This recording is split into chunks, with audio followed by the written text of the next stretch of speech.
In 4.4 of your notes, we're going to kind of take what we did in the previous unit and kind of apply it with angles of elevation and angles of depression.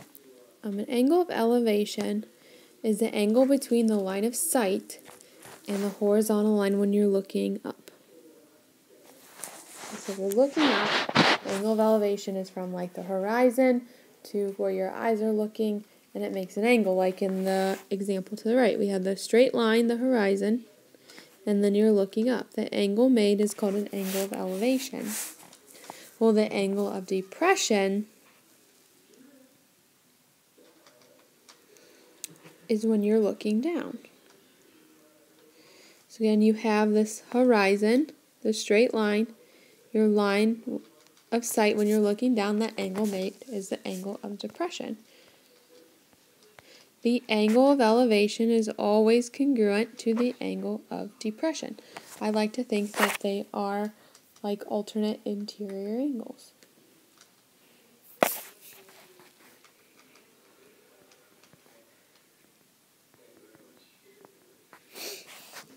Okay, so if we look at this diagram, the angles of elevation, well, here we have a straight line.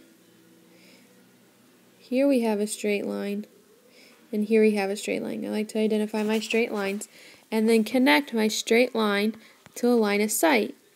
When we connect them, we're going upward. So we're going upward. That's an angle of elevation. So angle 2, here's a horizon. We're going upward. So it's angle 2 and angle 1. For the angles of depression, here is a horizon. We make our arrow downward. So that would be angle 3. And here's a horizon. Our angle goes downward. So it's angle 4. Again, pairs of congruent angles, kind of think like these lines of horizon are like parallel lines. Look for your alternate interior angles. The line of sight is kind of acting as your transversal. So we know this angle and this angle are congruent. They're alternate interior. So angle 1 is congruent to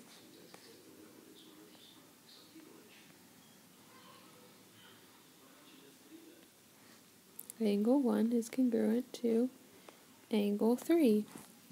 Again, we have parallel lines. We have a transversal.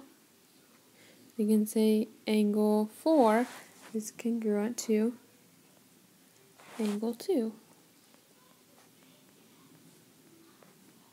So the line of the angle of elevation is congruent to the angle of depression that it matches up with. They share the same line of sight.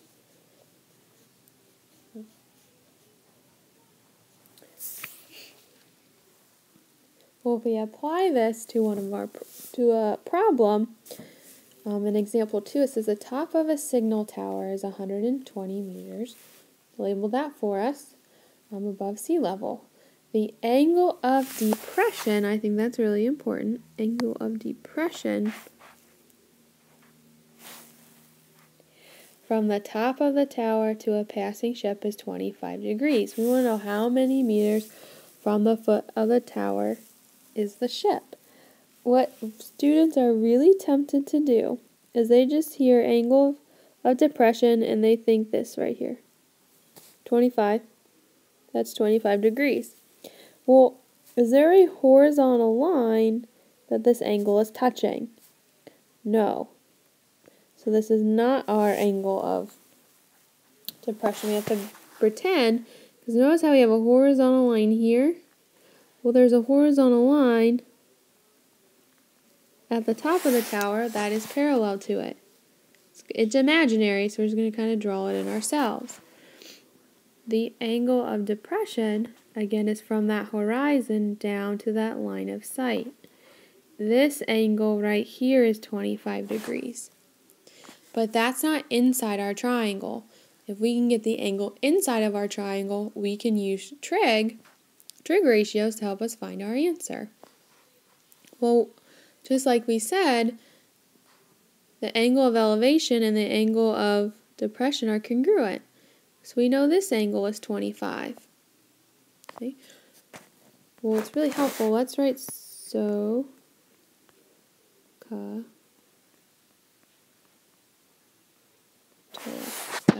there. We can use those trig ratios we've been talking about because here we have a right triangle.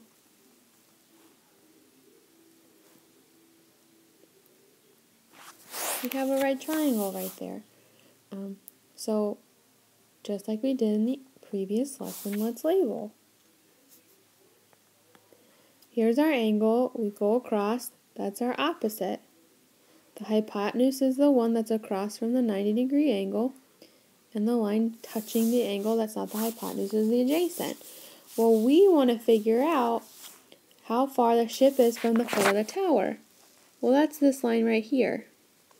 We're going to label that X. So the two important parts that we have is X, and the only other number they gave us was 120.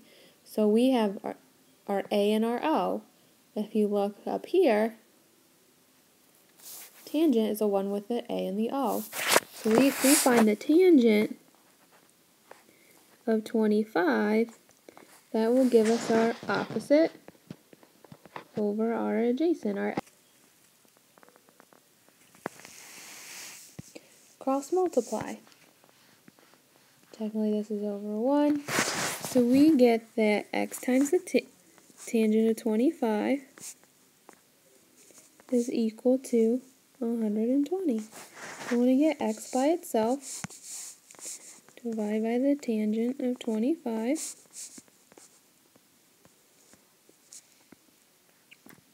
And then you just want to plug that into your calculator.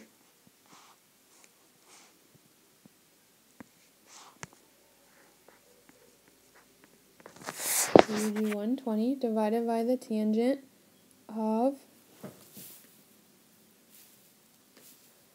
25. And that will give you about 257.3 meters, which is B. And there you go.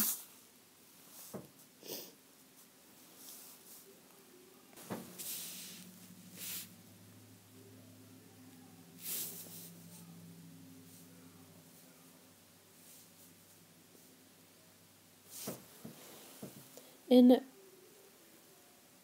example 3, Kyle's at the end of a pier 30 feet above the ocean. His eye level is 3 feet above the pier. He's using binoculars to watch a whale surface. If the angle of depression, I think that's important to figure out which one we're talking about, is to the whale is 20 degrees. How far is a whale from Kyle's binoculars? Well, it's really helpful if they don't have a diagram drawn for you, draw one yourself. So we know we have the ocean. And we know Kyle's standing on a pier. Here's the pier. Here's Kyle.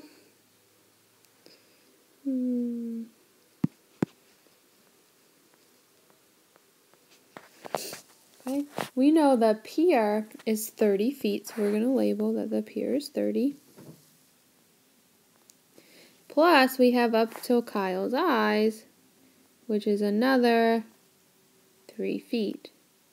So the total of this whole entire distance is 33. If you take the 30 of the pier plus the 30 more feet till his eyes, the whole thing is 33 feet.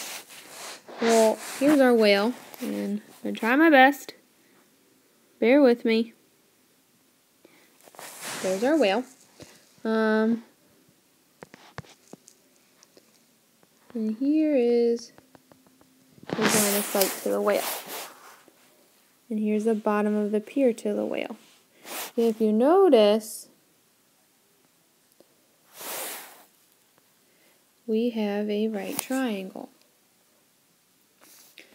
It said its angle of elevation. Again, you're really tempted to say this is 20 degrees. That's my angle of depression. That is not. Do not write that.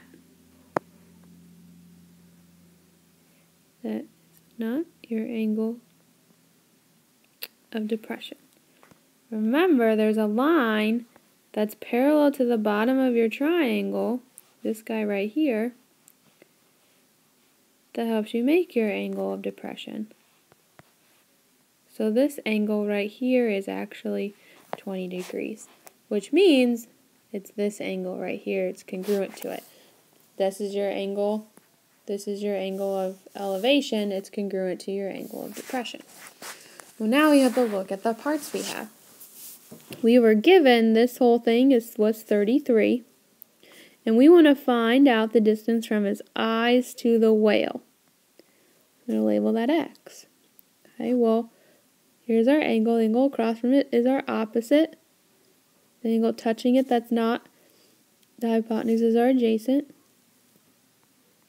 And that's our hypotenuse. Well, if we look at SOHCAHTOA,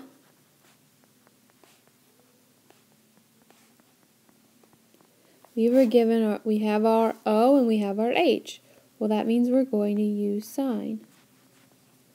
So we find the sine of 20, that will equal our opposite, 33 over our hypotenuse X. Then you're going to cross multiply. It's over 1. We get X sine of 20 equals 33.